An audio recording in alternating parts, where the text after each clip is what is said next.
Hello and welcome everyone into Bespin Global's webinar.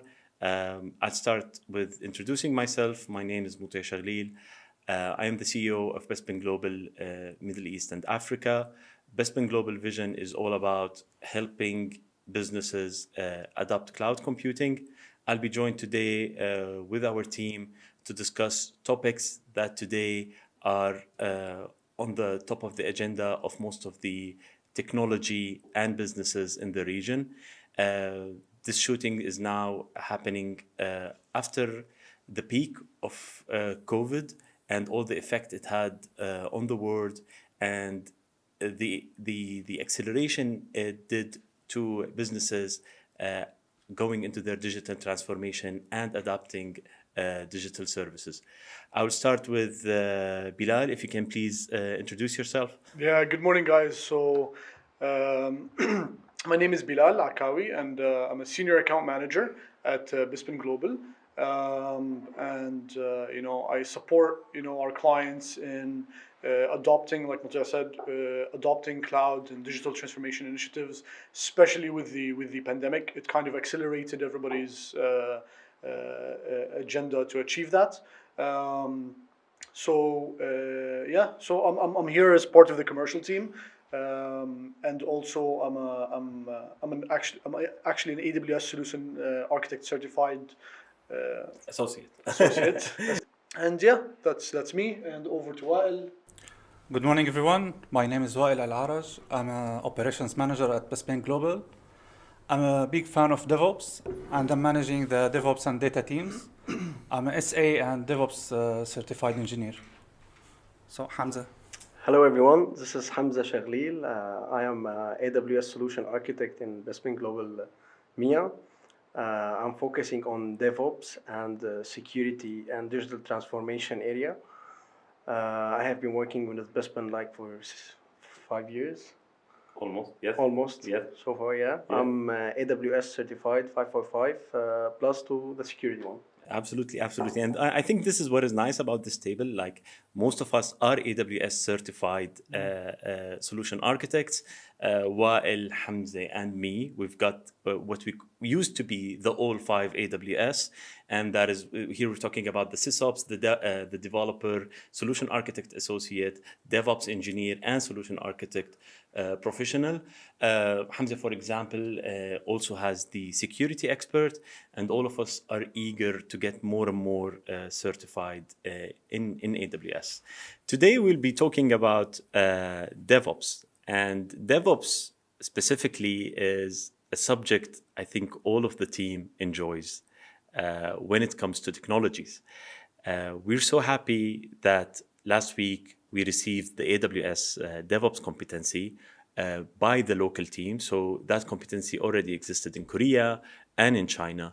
But now our local team is also certified by Amazon to deliver DevOps competency, DevOps services to our customers.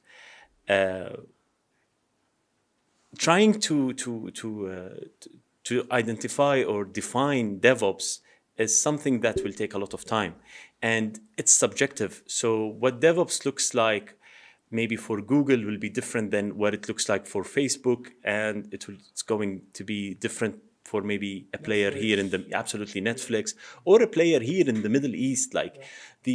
Everything is different. So DevOps basically is all about how can I introduce features into the market quicker and ensure I don't have a lot of failures while doing that. And then you take that and you just try to improve those practices, whether that's how the culture, how the work happens, how the processes are designed, or what tools you are using to do that.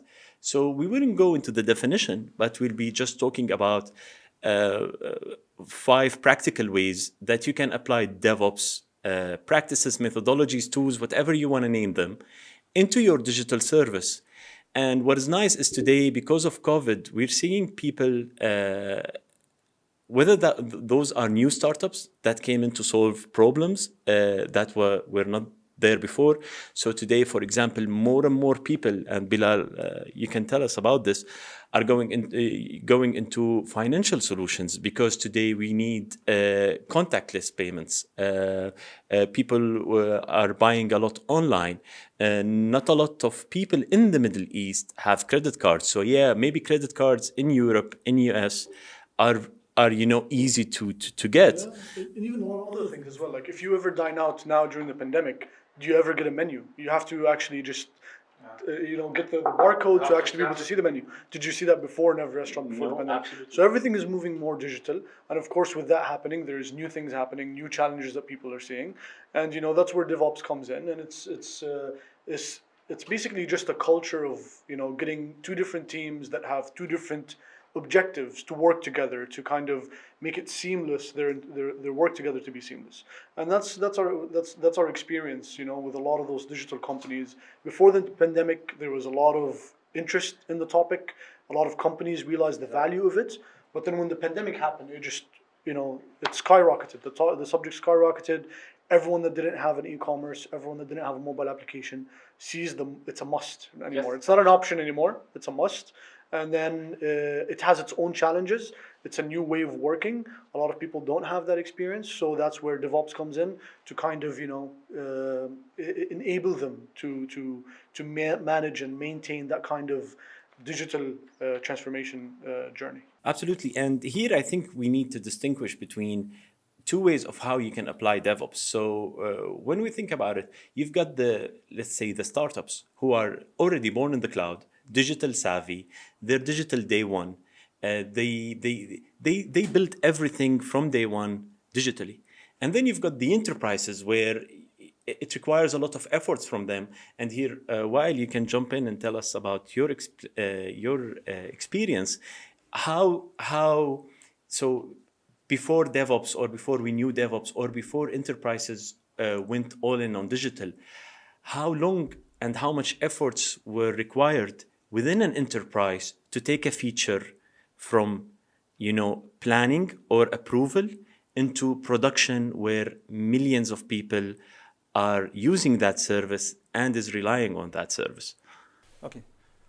I worked for a long time in a telecom.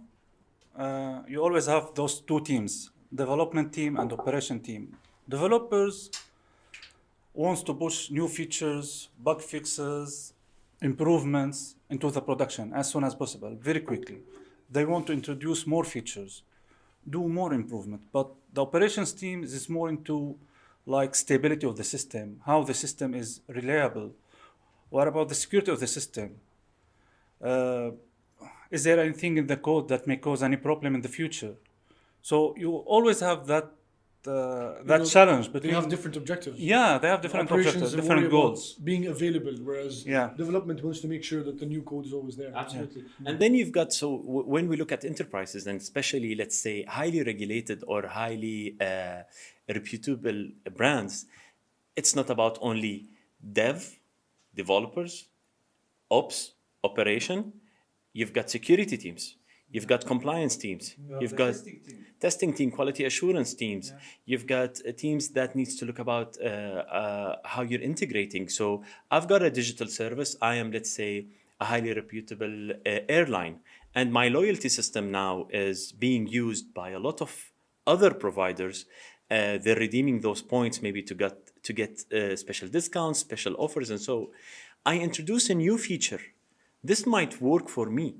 But I'm breaking that integration with all of the third parties that are, using my service. And with all the complications that you're mentioning about having so many different teams, when we're not just talking about development and operations, but when you talk about security, compliance, testing, imagine the complexity that brings, especially when we're talking about a digital business, something that needs to be up and running 24/7, something that needs to put new products immediately, new features. How fast can I create a mobile application and have it running during a pandemic?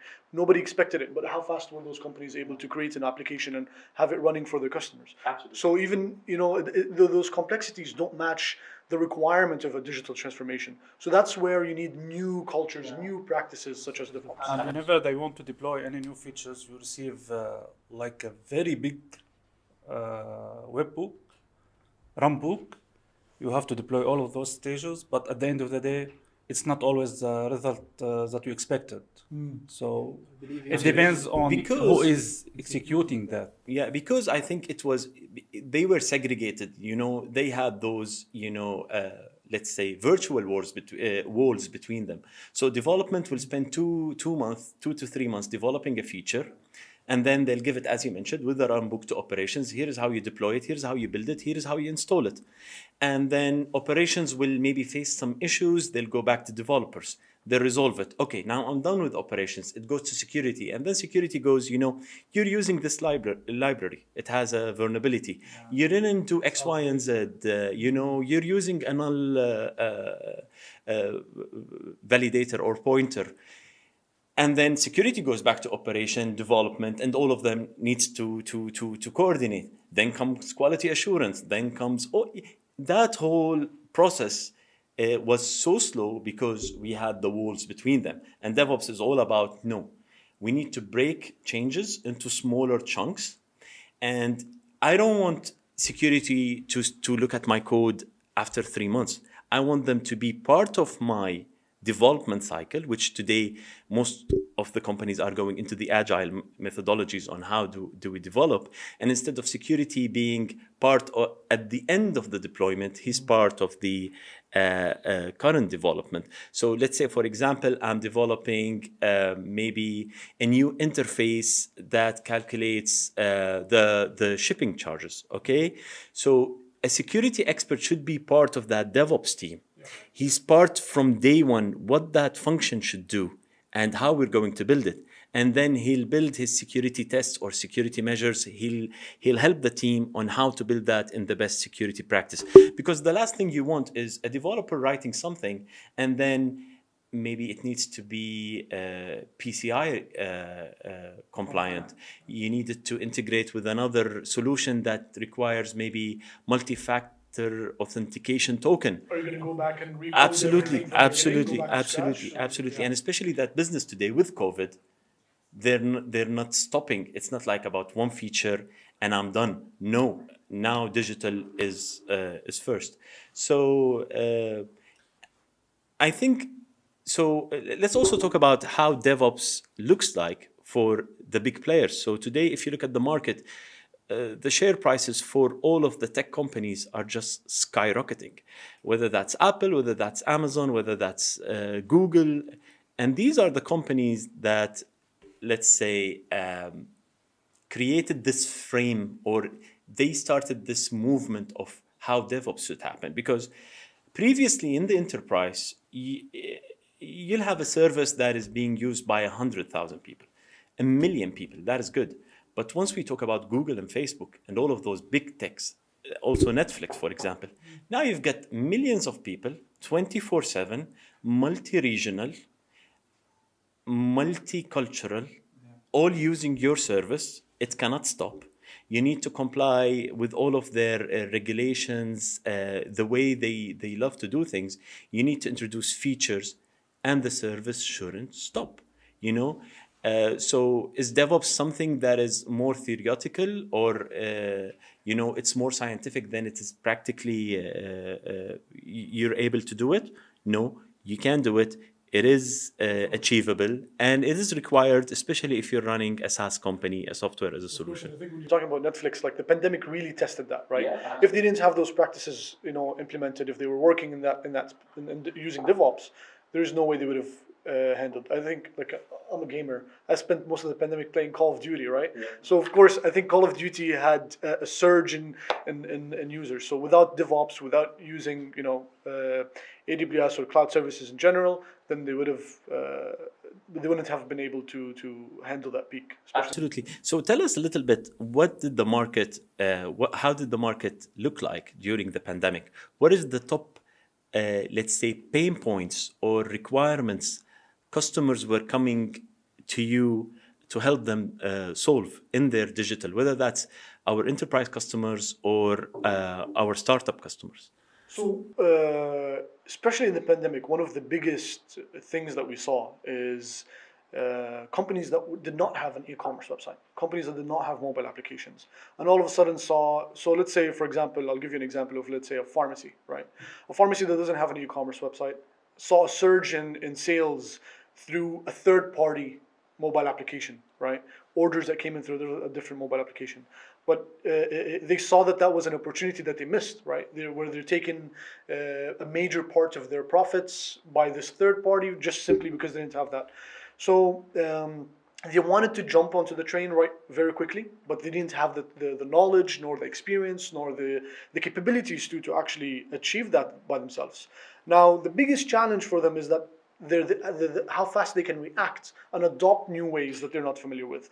This was the biggest challenge. So us coming in with our experience, with our capabilities, our DevOps team, our certifications, and our experience before the pandemic, because we've been doing this before the pandemic, we were able to get them up and running immediately. Like within a couple of weeks, everything was up and running. So in the market, do you see people more, especially I'm talking about the Middle East now today, do you see businesses more relying on internal development team, internal operations team, internal security, all of that ecosystem that you need? Or is it more on the outsourcing business model? So one of the best things you want to do is especially in an enterprise, a company that's already there, they have their own infrastructure, they have their own data centers. They want to leverage what they have, but the reality is that's not enough. It's different. You need to adopt new ways, new technologies. So maybe they tried to do it using their internal operations team, their own infrastructure, and so on. But that's when they realize this is not working, and they need to outsource parts of it. Now, when we're talking about whether it's an existing enterprise or a new establishment that wants to come up with some new innovative digital transformation initiative,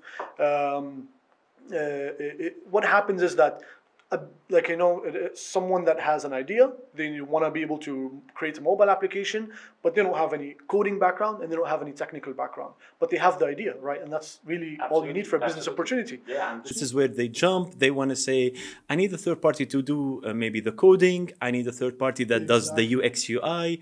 And everyone has the assumption that the moment the website is up, I'm up and running. But we saw that. Absolutely. And I think even our audiences has experienced services within this period where the service just goes down, and they say this is because of the high demand. But Google never tells you like I'm getting high demand on your Gmail, or Netflix will say maybe yeah, absolutely, yeah. So how do they do that? So of course, one of the, like you said, when they start outsourcing things, one of the biggest challenges is the fact that you have, you're outsourcing a lot of your parts. As a digital company, a mobile application, creating a mobile application, your main asset is the code. So like when I'm outsourcing that to some company in another country, then that has its own challenges. You're worried about your code. You're worried about what happens if somebody takes a copy of that. That's your IP. Yeah, so exactly, it's your intellectual property. It's your asset. So there's worries about that. Then there's also the operations part. What if I get a lot of traffic? How can I scale? How can I be ensured that I'm not going to be hacked? I'm not going to run into any security issues. So that's where we came in and we suggested we'll be the third party that creates the processes with oversight in terms of automating the entire process between the coders, making sure they all keep the code in a centralized place, in a repo, so they keep all the code. So I think, so you mentioned one of the, let's say, concerns they have, especially when we talk about security. So now I have an outsourced company, they're developing the code, they know my business, but that code today is an asset. Literally, it's an asset. And even the data that is being generated by that digital service, whether it's a website, a mobile app, or maybe even an Alexa skill, that is also an asset. There is a lot of enterprises today that would consider having the data as an asset in their financial books. And we'll talk about how we'll solve that. But we have this issue of the code, and then who controls the code and who can change that code. It might be a small change that can screw up the whole business. And if I don't have that in a controlled manner, I'll be introducing something to production and I don't know how to roll it back, So I think this is one of the things. The other thing that you, Wael, mentioned is the runbook or let's say the deployment guy. Previously, a developer will write something and then he'll tell the operations team, you know, you need to install maybe these packages, you need to modify these environmental variables in your operating system. Go run that service, run that script, place the code in those paths, Change those correct database the connections. permission, reflect the new database connection, and it's literally a nightmare. Yeah. Especially when you are deploying a lot of features, not in small chunks, but like a big volume of development. So And this is only like the development part, not the operations part. There is also the operation part. And as an operation guy, you will be always surprised. So you deployed, everything's fine, and you start receiving calls. Hi, the website's slow. We have a big load. The website is down, and all of those stuff. And we see the biggest risk here is, okay, you've got the team that is deploying now. They know your software. They know what they need to do. But what if someone from that team who has all of that knowledge on how do you run your software or how do I deploy this part of chunk of this software leaves the organization, okay? And then you've got outdated runbooks, you know, some info that is maybe in an email, in a Slack conversation, maybe some WhatsApp commands he's been sharing. Yeah. This is a nightmare, you know? Maybe some papers. Yeah. For example, do you remember the case we had where one of the customers, the engineer used to mount the disks manually. Yeah. And when we restarted the service after that guy left, the service just didn't go up. And the last thing we thought about is a simple thing like mounting a disk on the operating system is missing, you know? And that costs us around, like, I think 6 hours. Yeah. You have to discover that during like an outage. Yeah. Yeah. So you are totally surprised. Yes. What is going on? I literally applied all of those steps in the runbook, but it didn't work. Outage, yeah. Absolutely. So now we covered the code. We covered how do you deploy. The third thing will be is how do I ensure the configuration is consistent? We hear that a lot from our customers saying it was working in development, it was working in staging, and the moment we put it in production, it just failed because production was not equal to staging, was not equal to the development. Can you tell us a little bit about this? The standard, let's say some examples. Yeah, many examples. And the standard way of deployment, when you have your own, for example, development, staging, UAT environment, and production environment, you cannot make sure that all of those environments are consistent. All of the team have access to those environments. Someone installing some packages here, some libraries there, and so he tests everything's fine. But why? Because he maybe inject some other scripts, he installed some other libraries, and everything's fine. When you go into production, you apply the same runbook on the production. But you're missing maybe a critical step, or you're missing it's the same runbook that you applied before, but absolutely. The environment itself, the skeleton different. of the system absolutely. is totally different. Absolutely. Because somebody is working on that. The beauty of the DevOps methodology is that even those, let's say, temporary environment in the middle, you can build all of that environment on the fly. Oh, absolutely. Using infra as code, containerization, all of those stuff. Centralized configuration. It built on the fly. You apply whatever you want to apply, and then you go into production. But you are 100% sure that it's identical to the staging or UOT or development environment. So. Absolutely. And now because they have this manual access, here where, you know, the headache comes of ensuring who has access to what, and, you know, all of the discussion about, you know, who has access to what privilege does he have.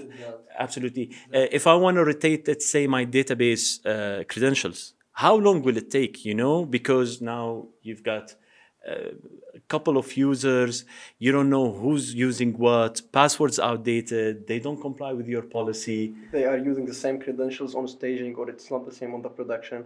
And as Wael said, the most challenge here that we have with the customer, that when we have two environments like development or production, and they are complaining that it's working on development, but it's not working on the production, the most challenge here to figure out what is the difference between the two environments. Absolutely. And here where the DevOps came and solved this issue. and figure out and make it more rapidly and quickly for us. Absolutely, especially when we discussed like, hey, I need a different credential, and the team. So development team might require full administrative access on the development. This is a development, this is their yard.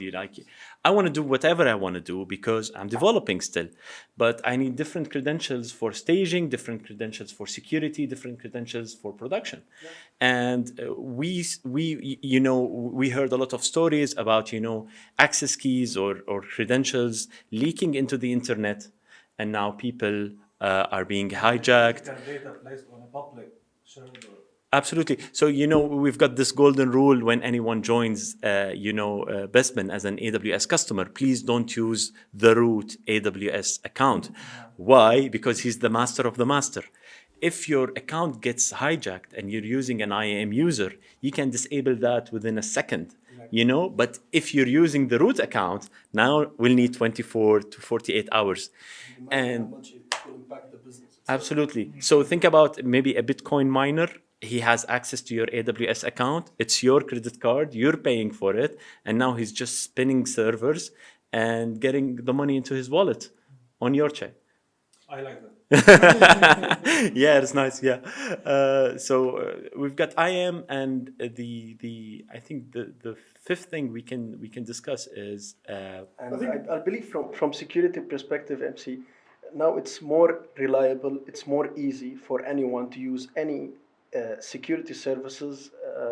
If we want to compare it like to legacy data center, because on the legacy data center, as you know, maybe sometimes it takes like 6 months, years to implement a specific requirement for enterprise for a solution in security. In AWS, for example, you can provide encryption at rest within 5 minutes, within 2-3 clicks. The beauty of AWS is that the full ecosystem. It's not like a tool. Exactly. It's not a set of tools. The whole ecosystem is amazing. You don't have to build everything from scratch or do everything in one chunk. You start building small chunks. It's like a Lego. Yeah, absolutely. And then you blocks, can absolutely. build blocks Absolutely. on top of Absolutely. that. It's Absolutely. amazing. Absolutely. So you can start maybe code elaboration. Start later on. You can automate the building, automate the deployment, inject more tests, more security stuff. So let me rephrase what we talked. So let's give an example. Going into a full disk encryption project back in the days when it was a data center, that was a year and a half project. Okay, you'll need to get the HSM, create the keys. Now you need to integrate with all of your servers and storage providers. You need to encrypt the keys. You need to rotate the keys. All of that. Today, how much time do you need to implement that in AWS? It will take like 3-4 minutes, and the problem I believe, MC, it's like from business perspective. Imagine on data center how much upfront investment you want Absolutely. to do that. Absolutely. With AWS, you just can do it like for 5. And how much does it cost you on AWS? So people have the assumption, okay, it is available in 3-4 minutes. How much do I need to pay for it? There's nothing at all. It's like almost nothing. Almost Almost like nothing for the AWS for the encryption itself. I don't think it will ever go. So let's say instead of $1 or $2, it will never go to more than, let's say, $100 for a single service. Again, if you're scaling, you're using a lot. But it is affordable. And as Wael mentioned, it's just building block. You can activate it. If you activate it before you start, it makes your life easier. This is where we come in, do the best practices and so on to our customers. The other point I wanted to stress on is I think those services today, because they are very easy to deploy and they're very affordable, people should do it day one. So AWS always say security is a day zero job. So don't you find it funny today when some of our customers says, hey, I want to purchase the SSL certificate? It's a very long process. You have to generate a request, fill a lot of fields, send it, sign it, get back with the certificate, keep monitoring the certificate, start the process again in the next year or maybe after 3 years to get a new certificate, update that certificates on the servers, on the load balancer, and all related environments. Absolutely. It's project And- itself. And all of that in Amazon takes you like Clicks. Yeah, absolutely. Clicks. So you can get almost unlimited SSL, TLS certificates, wildcard. You can connect that directly to your WAF or to your ALB. You can rotate those certificates very easily. Absolutely. I'm doing the SSL offloading outside my instances, so I'm not paying for CPU cycles that I'm not using because that is done by the AWS services. You don't have to update in many places. Yes, absolutely. So let's go back to the 5 topics we covered. Okay, so let's say today I'm a CEO. Okay, and you're telling me about these lovely DevOps things and so on, and now I need my team to go and start doing that and resisting the change, applying that change. How can I measure that I am doing DevOps in a good way? Or what is the value that me as a business, or what KPIs I should be looking at saying, good, we're good in our DevOps journey? So there's one that I'd love to talk about. I remember Hamza mentioning something very important. And we've seen it with a lot of different clients, right? Where you have this, developers want to have access to the staging environments, and then they deploy things, they test it, and then when they push it to production, it fails, even though it works on staging. And then we realize because staging and production are not identical environments, right? So one of the key things in DevOps is that you need to have an identical environment to staging and production, and you don't have access to it, right? To the production, it should be identical, right? So you don't make changes or so on.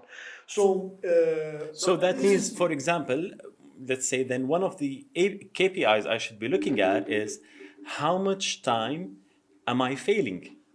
So if I'm using these processes and these, let's say, tools, failures should go down to the minimum. Okay? Because now if I know that is a mistake and I'm using infrastructure as code, using, let's say, for example, AWS Cloud Formation, all of my environments are identical because I'm using a template.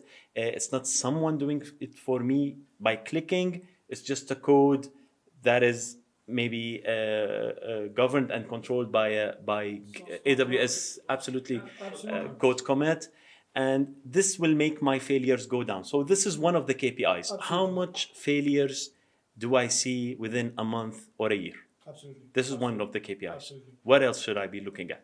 Lead time. So what do you mean by lead time? How much time I need to push by updates into production. So in the traditional way of deployment, you have that huge runbook again. Yep.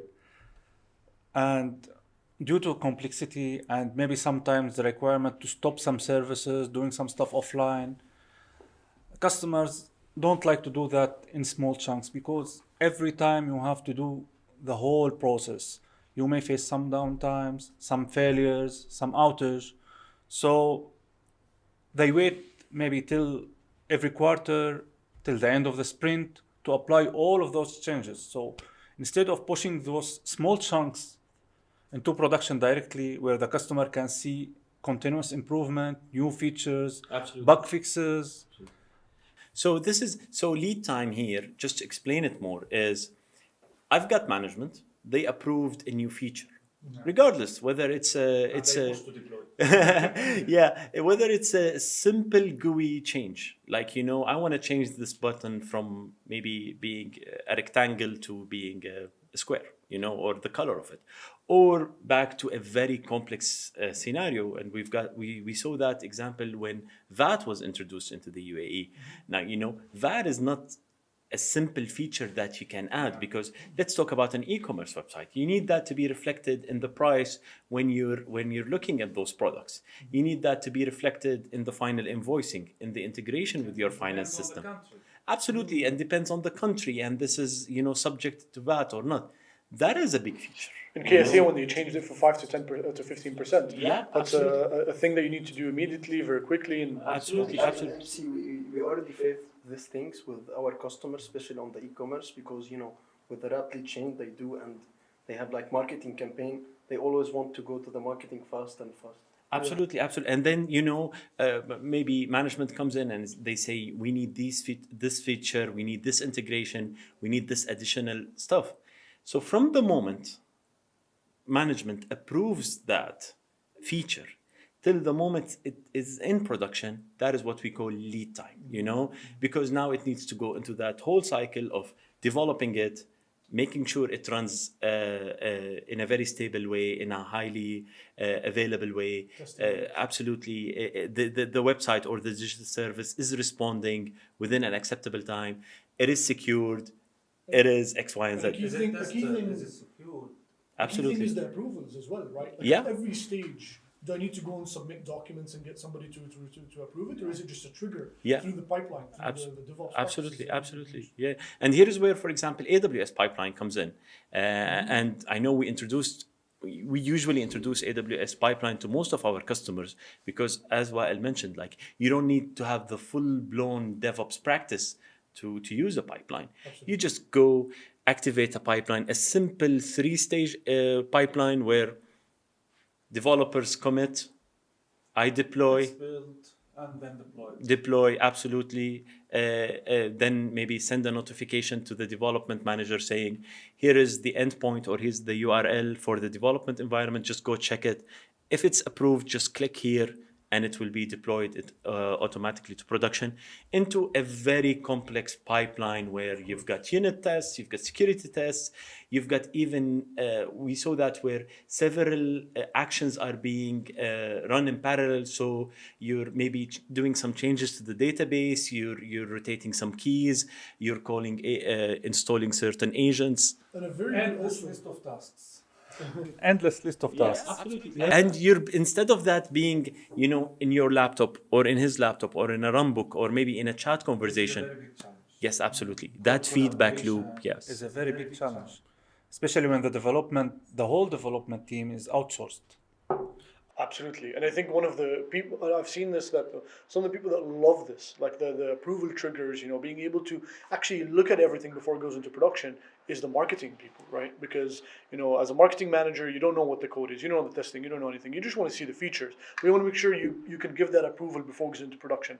What if somebody puts on some pictures that shouldn't really be on your website? Absolutely. That damages your brand, and your the loss of reputation is one of the worst things, especially for enterprises, right? So you want to be able to kind of approve that. The marketing team just be able to look at it, then they approve it, and then it goes into production. So Imagine here how much time it will take if you want to roll back with DevOps and without DevOps. Okay, so we covered 2 of those KPIs. While what another fact or let's say type of metric, a customer should observe to understand if he's applying a good DevOps practice within his organization? I think deployment frequency is one of the most important metrics to consider. So how frequently you deploy? Do you deploy every 6 months? Do you deploy monthly? Do you deploy every week? Is it daily deployment? And how complex is that operation? So did you spend nights at the data center? Absolutely. So we've got a lot of customers that they'll come to the office on Friday 4 a.m. to deploy that application because they're not sure whether it will break or not, and then you're delaying another feature because that feature was not deployed successfully, and your backlog is just compiling more and more. While we know that the big tech companies, they deploy daily, while millions of people are using the service, they're able to introduce these features and have the confidence that feature is working. But now what happens, and this is, I guess, another fact that our customers need to look into, is I deployed into production, and here we're not talking about maybe 2 or 3 servers. We're talking about, a digital service that is consuming, let's say, thousands of machines, containers, also dependencies. Maybe they're running their caches, they're running their databases, and I introduced something into a new feature into that environment, but it failed. So what metric do you think our customers should be looking at? So here we should talk about the main time to recover. How much time do we need to recover the system if we have any issue with the code itself or any reason, business reason, technical reason? For example, as MC mentioned, if we have 2-3 servers, maybe we can handle it by rollback manually or any other practice. But imagine if you have thousands or millions of servers and you want to roll back, here it becomes the challenge. So we are using the DevOps and the best practice with the DevOps to roll back, which is easy for us, and especially when you have versioning for the code, so you can roll back to a specific version with a specific date or time. And this is because of AWS Code Commit. Exactly. Absolutely, and then you have here, some type of deployment, let's say, methodologies. We use like blue-green deployment, so I don't go full blow into a new version. Exactly. We do, this rollout. Yes. You're sending 5% of the traffic into version 2, while you're still 95% of that traffic is on the old version. You do some canary testing, you do some validation, and you start tweaking till you move into version 2. Exactly. Again, if you're running all of your infrastructure using infra as code, going to the old state or to the previous state is again controllable. It's not something like need to figure that out. Mm-hmm. So great. So let's say our customers or the audience of this webinar, they're interested. I have a digital service. You talked a lot about some of those pain points. How do I engage with Bespin Global? How does that look like? So it obviously for every client it's a different scenario, and it depends on what stage is the customer in, right? Because different customers are more knowledgeable about it in different ways. So we could start as early as consulting, sitting together, brainstorming, understanding the way that they run their business, how the application runs, how they interact with the customers. So we could consult and kind of come up with an idea to a point where we design the solution, and then we this is part of our professional services, of course, where the consulting, the designing, and then of course the implementation of the actual solution. And the key thing here is, of course, all technologies. It's not something that you could just run once and then leave it. You need to continuously maintain it and adapt new technologies, new releases, especially with AWS. Their innovation, they continuously add new technologies. And I think this comes more into if that organization has a development and an operation team. But a lot of our customers today, whether they're either tech savvy or they're more of another let's say business, they don't even have those teams. Yeah. But they want to use these features about DevOps. How can they engage with us? So like most of the customers today, they just outsource that to us as part of our managed services offering. Absolutely. So one of the key things is that, like we said earlier, DevOps is still something new, and I mean a lot of people are still learning about it. And if you're using traditional infrastructure and technology ecosystems, then it's always easier to leverage the experience of a team like ours that hasn't done this only once but hundreds of times. We have so many different clients, we've experienced so many different workloads, so many different scenarios, so you can leverage this for a small factor of hiring your own operations team and getting them certified and knowledgeable in terms of DevOps and AWS. So you can leverage that as part of our managed services. It's a retainer that you pay per month, and then we kind of support you with SLAs of not just only response. Absolutely, and this is the part of achieving the AWS competency, the AWS DevOps competency is we have a very clear and straightforward engagement on how do we enable you in getting those DevOps practices. While a question to you here is, how does that look like? Okay, Bilal, a customer showed interest. Bilal signed him up with us. How does that go from your end? It's not like a rocket launching project. It will not take years or maybe a year to achieve. You can start with building small blocks and then start integrating your business block by block. So you don't have to go with the full process from the first time. You can start building small processes. Whenever another module is ready, you can integrate and build on top of that. Awesome. So, for example, I can start with only controlling my code without the need maybe to deploy a pipeline and the automated deployments and so on. And then later on, the team can help in, how does that process look like before we start doing the automated deployments and so on? 100%. You can start by code revision control. I believe this is the foundation stone of every CI/CD process. On top of that, you can start introducing building the code, deploying the code, and integrate other type of tests, like security, unit test, and other type of testing. Like for our customers and our audiences now, what AWS services they can start looking at, if they want to embrace those DevOps practices? So here we can introduce the ecosystem of AWS services that focus on the DevOps practices, like starting from writing the code like Cloud9 until deploy the code to the production and start monitoring. So we can start like Cloud9, as I mentioned, as an IDE. You can have the code pipeline, which it's the umbrella of code deploy and code build, which you can deploy your code either on Lambda, EC2 instance services, or microservices like ECS. In addition to code build, which you can build your code on the cloud. On the cloud, yeah, absolutely. So, for example, just to expedite on those, so Cloud9 is an IDE running in the cloud, so you don't need to install anything on your laptop. You can start writing code. Exactly, which gives you the ability to secure your code and have centralized. Which is an issue our customers face now with the remote work is like, like I don't want the code to exist on their laptops even. I want all of that to be secured in the cloud. And then even the building. So for example, if I have code and I want to build the container, I will use code, for example, like code build, or if you have like any language that needs build like Java, you can just build your files using code deploy. In addition to that, we have like code commit as repo management. You can have your code there and have versioning for it. And if you have like Docker images, you can use the ECR for the container. So also the pipeline introduced to us, like we have multiple stages with multiple triggers based on your requirement and your application needs.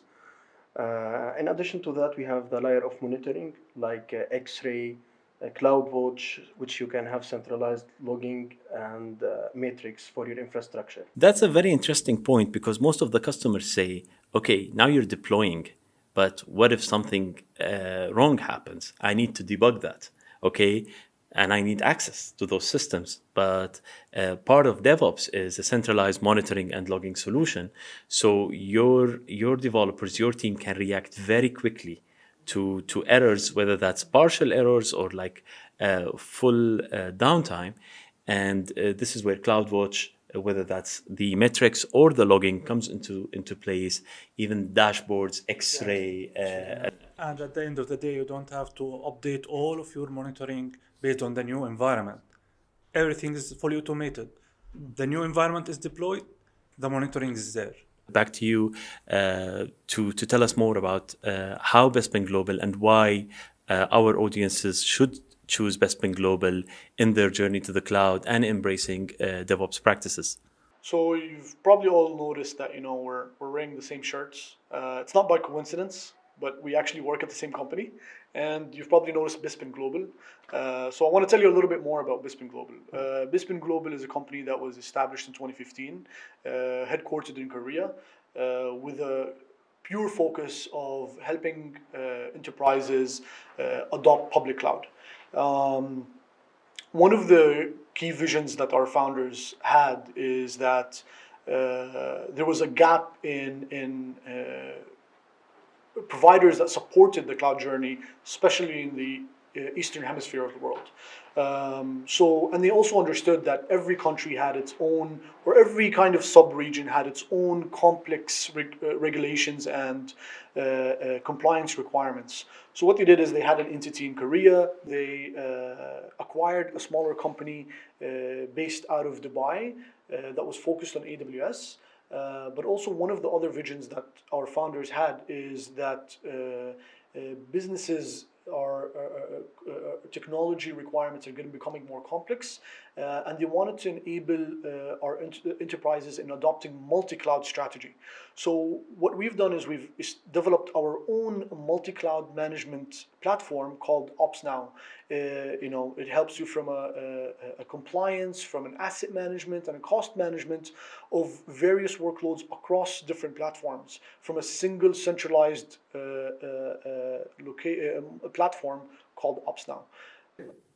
So, gentlemen, with this, we conclude our discussion around DevOps and the market insights and also how we can help our customers. Have a great day and let's go back to work.